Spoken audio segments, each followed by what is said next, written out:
Benno Bokk Yaakaar te kon jamono ji ñu fàttali daal ni député yi wote nañu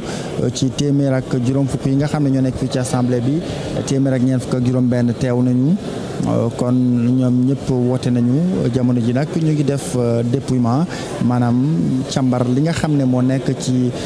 urne bi xam ñan ñoo wooteel Moustapha Niasse xam ñan ñoo wooteel Omar Sarr bu parti démocratique sénégalais waaye itam xam ñan ñoo téye seen kàddu ndax loolu itam bokk na si nit mun nga abstenir mun nga bañ a woote loolu ci règle du jeu bi la bokk yaakaar naa ci kanam tuuti daal daañu xam loolu lépp su ko defee itam bërëb boobu ñu seen léegi doyen bi toog di Doudou Sagna bokk ci parti socialiste foofa mu toog noonu ci kanam tuuti rek incha allah président assemblée nationale bu Sénégal bu bees bi fa lay toog incha allah daal di jàkkaarloog ñi nga xam ne ñoo di ay député yu muy liggéeyandool fii ci assemblée bi su ko defee itam mu jibalay kàddu liggéey bi wéy fii ci assemblée nationale bu Sénégal. Voilà, le vainqueur donc qui sera immédiatement installé et qui va poursuivre les travaux de cette première session de la 12e législature. Donc dans quelques instants, on saura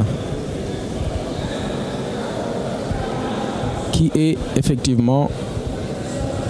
le président de l'Assemblée nationale sous la 12e législature. C'est dans quelques instants. muy moment yu am solo am na lu ñu seetlu aussi Thierno Ahmadou Sy ci jigéen ñi nga xamante ni ñoo bokk Benno Bokk Yaakaar apparemment ñoom couleur bu weex bi lañu privilégié xaw ma ndax mot d'ordre la am déet en tout cas ñu bëri ci ñoom wala bokk ñoom ñëpp dañu seetlu ni ay yëre yu weex lañu sol. loolu bon la Omar sànq ba ñu dalalee député bu bawoo ci diwaanu Ndar bi loolu la ñu waxoon sànq di ab soxna soo xam ne dalalu nañ ko fi wax nañu ne dañ ko déggoo seen biir ne ñoom ñëpp dañuy ñëw solu col ko bu weex di mandargal jàmm ndax ñoom nee ñu seen doxin ak seen taxawaay daal fii ci assemblée bi bokk na si saxal fi jàmm te ñoom am nañu yaakaar ne jàmm jooju ci la lépp mën a xej liggéey bi laata ñu koy doxal ci yoon faw jàmm am ñoom jàpp nañu ne loolu waral daal tey jii ba ñuy ñëw seen bis bu njëkk fii ci assemblée bi ñu solu col ko bu weex boo xam ne daal day firndeel jàmm jooju day firndeel ni itam ñoom taxaw nañu taxawaayu jàmm taxaw nañu taxawaay ñoo xam ne dañuy fexe ba jàmm mën a am ci assemblée bi mën a am ci réew mi Omar ñu. voilà kon leer na maanaam dañ ko déggoo ngir indi jàmm jigéen ñi ñu fàttali ni sax ci wàllu configuration assemblée nationale bi bokk na ci lu bees liñ fi nemmeeku maanaam seen lim ndax toll nañ ci 64 maanaam juróom-benn fukk ak ñeent yoo xamante ni ay jigéen lañ ñu teew fii ci assemblée bi li ko waral nag moom mooy loi bi ñu voté woon ci wàllu parité bi moom moo leen may loolu ñu yaakaar ni nag dinañu taxaw bi nga xamante ni moom la ñuy séntu ci ñoom muy taxawu jom ak fulla ak def liggéey bi nga xamante ni moom la askan wi di xaar ci ñoom député yu jigéen yooyu donc su weesoo ñooñu bokk ci Benno Bokk Yaakaar te ñu solu bu weex ñeneen ñi aussi ñu ngi leen di xaar ci seen participation naam sax ci yeneen liste la ñu bokk waaye ba léegi ay député lañu yu jigéen ñoom dafa naa seen combat sax seetlu woon nañ ci ne bi ñuy xeex parité bi wala bi ñuy xeex ñu respecté ko ci assemblée nationale ak yeneen instances yi amul woon couleur maanaam ñoom ñëpp dañ ci àndoon bokk ci xeex bi am nag ndimbal bu jóge woon ci yeneen jigéen yi nekk ci société civile bi ñu ànd xeex ba am li tey donc mën nañ yaakaar ni kon fi ñu leen di xaaree ñoom dinañ fa ñëw ñoom jigéen ñi teew tey ci assemblée nationale. Et Omar, on peut rappeler aussi que ces derniers temps, on avait vu quand même l'implication des associations féminines dans le cadre du respect de cette parité-là, parce que quand même beaucoup d'organisations avaient appelé l'Assemblée nationale à être vigilant par rapport à la distribution, je vais dire, des postes, parce que quand même certaines organisations veulent que la parité soit poursuivie jusqu'au bout, c'est-à-dire que même au niveau des instances de décision à l'Assemblée nationale, des bureaux, du bureau, au niveau des postes, donc que cette parité-là soit respectée, que les femmes soient bien et mieux représentées. Oui, on verra ce qu'il en sera. Dans tous les cas, le dépouillement se poursuit. Et après cette étape-là, l'élection du président de l'Assemblée nationale, on va procéder à l'élection du bureau, composé de 16 places, effectivement, 8 vice-présidents, 6 secrétaires élus et 2 questeurs. Eh bien, on verra si les femmes seront bien représentées, si la parité va être respectée. On en saura davantage. En tout cas, actuellement, toute la salle est suspendue au résultat qui va sortir de cette urne que vous avez vue tout à l'heure et qui va livrer bientôt ses secrets. Qui sera le vainqueur entre Moustapha Niasse et Oumar Sarr? On le saura à l'issue de ce dépouillement qui se poursuit. Omar, nu ñu ko waxee léegi xam nga ni jamono ji yëpp jigéen ñi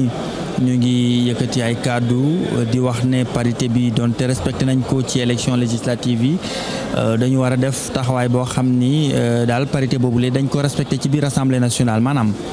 poste yi nga xam ne ñu ngi ko fi joxe nañu fexe kon ba jigéen ñi am ci cër bu mot sëkk ndax bëggatuñu rek jigéen ñi nekk ay député simple kon mu mel ni Omar le dépouillement vient de se terminer.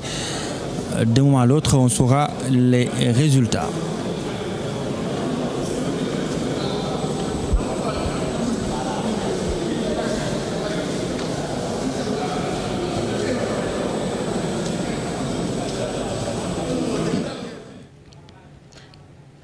mbokk yi kon ñoo ko gisandoo ñu nekkoon ci subaak léegi fële ci assemblée nationale ànd ci ak waa rajo télévision kon bu Sénégal RTS di leen gërëm ci collaboration bi ni ngeen ko suivre boobaak léegi kon ñi ngi ci installé kon bureau assemblée nationale fi ñu toll ni nag ci wote lañ nekkoon xool kon kan moo koy jiite Moustapha Niasse candidat Benno Bokk Yaakaar kon moom am ku taxaw pour xëccoog moom Oumar Sarr bu parti démocratique sénégalais kon ci loolu la ñu nekk ngeen suivre ko fii ci télévision Futurs Médias ñu àndoon ci ak waa RTS suñuy naataango foofu ci biir SAR bi dépouillement bi kon jeex na nis tuut la nga xamante ni noonu la député yooyu tànnee ci ki leen di jiite dinañu ci dikk léegi ndax Dissa Préra mi ngi foofu kon ci biir SAR bi ngir fas ci yéene indi ay leeral Dissa bu dee yaa ngi ñuy dégg Dissa Préra. waaw Ngoné Ngom maa ngi lay dégg bu baax. Dissa kon niñ ko waxee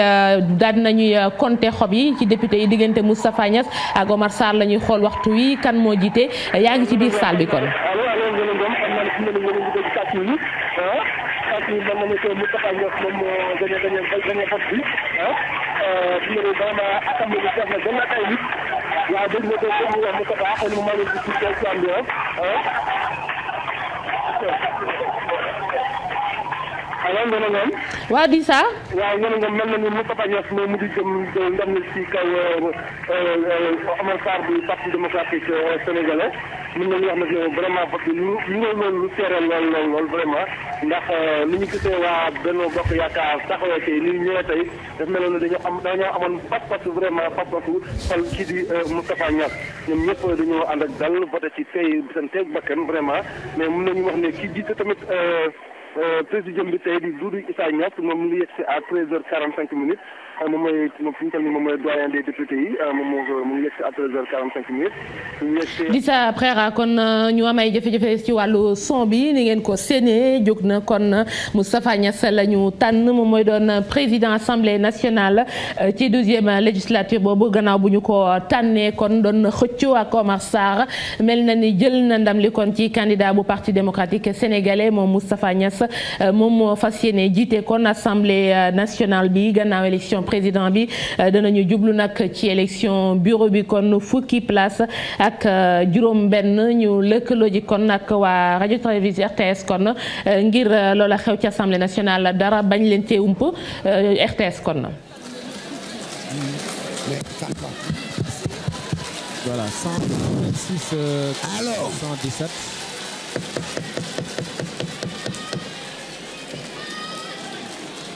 Nous demandons au public un peu de silence.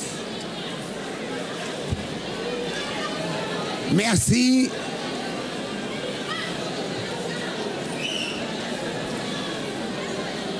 S'il vous plaît. Monsieur Moustapha Niasse, ayant obtenu 126 voix, est élu président de l'Assemblée nationale.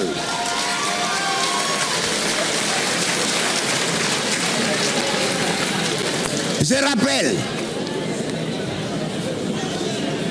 que, conformément aux dispositions de l'article 10 de notre règlement intérieur, dès son élection, le président de l'Assemblée nationale prend fonction et l'élection des autres membres du bureau se déroule sous sa présidence. Mes chers collègues, avant de céder la place, je voudrais, au nom de tous, adresser nos très chaleureuses félicitations à notre collègue.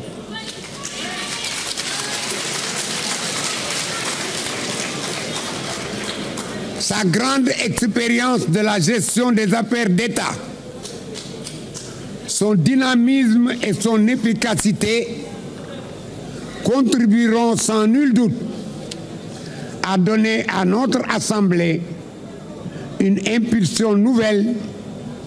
qui lui permettra de continuer d'œuvrer pour le développement économique et social de notre pays. En vous souhaitant une parfaite réussite dans vos nouvelles fonctions, je vous invite, Monsieur le Président Moustapha Niasse, à venir occuper le fauteuil présidentiel. Voilà, Ahmadou Sy, donc le président Moustapha Niasse est élu président de l'Assemblée nationale avec 126 voix contre 17 pour Oumar Sarr du PDS. Donc le doyen d'âge va devoir lui céder le siège. Il va donc rejoindre le perchoir tout de suite, immédiatement, pour continuer les travaux. Mais on a vu Thierno Moustapha Niasse en larmes, très ému. En larmes. C'était émouvant parce que quand même toute la salle s'est levée pour applaudir. Donc c'était pour dire... C'est fait, on parlera désormais du président Niasse Moustapha Niasse kon ni ngeen ko déggee daan nañ koy fal jël na ndam li ci kanamu Omar Sarr ci député yi nga xamante ni ñoom ñoo doon xëccoo nag ci ñooñ doon xëccoo kon téeméer ak ñaar fukk ak juróom-benn yi moom la ñu sànnil xob moom Moustapha Niasse noonu ngeen dégg doyen bi kon xamal ko ci wàllu expérience boo xamante ni am na ko ak yëpp war nañoo mën a am yaakaar ci fonction yu bees yooyu nga xamante ni moom Niasse dina ko occupé 126 voix kon la moom ak Sarr mi nga xamante ni moom moo ko doon jàkkaarloog moom kon am fukk ak juróom-ñaari xob Moustapha Niasse kon di dugg si ñu koy xëccal 6 bi ngeen seen ko muy saafonte ak ki yoroon kàddu gi boobaak léegi kon président assemblée nationale bu bees baa ngoog moom Moustapha Niasse ñëpp jóg taxaw sargal ko tàcc ko delloo ko njukkal niñ ko xam yaakaar ci moom ndax bari na jaar-jaar ci wàllu politique am ñoo xamante ni gis nañu ni xëy na lii moo ko manqué woon na ci cursusam tey ji nekk na ko président assemblée nationale Moustapha Niasse kon yegsi na fas yéene jàkkaarloo ak ay naataango député waaye askan wi nga xamante ni tam ñoom ñoo leen tabb tey ji ba ñu mën a agsi fii di wax ak ñoom président Moustapha Niasse. Va s'ajouter sur cette liste. Voilà, oui, le discours est là. Il est entré dans l'histoire, on peut dire. C'est un homme d'État très expérimenté. Le doyen d'âge l'a rappelé tout à l'heure. Ancien Premier ministre, ancien ministre des Affaires étrangères. Un diplomate très chevronné. Un homme d'État tout court. Il ne lui restait que ce poste-là de président de l'Assemblée nationale. Ça y est, c'est fait. Moustapha Niasse donc qui va s'adresser à l'Assemblée.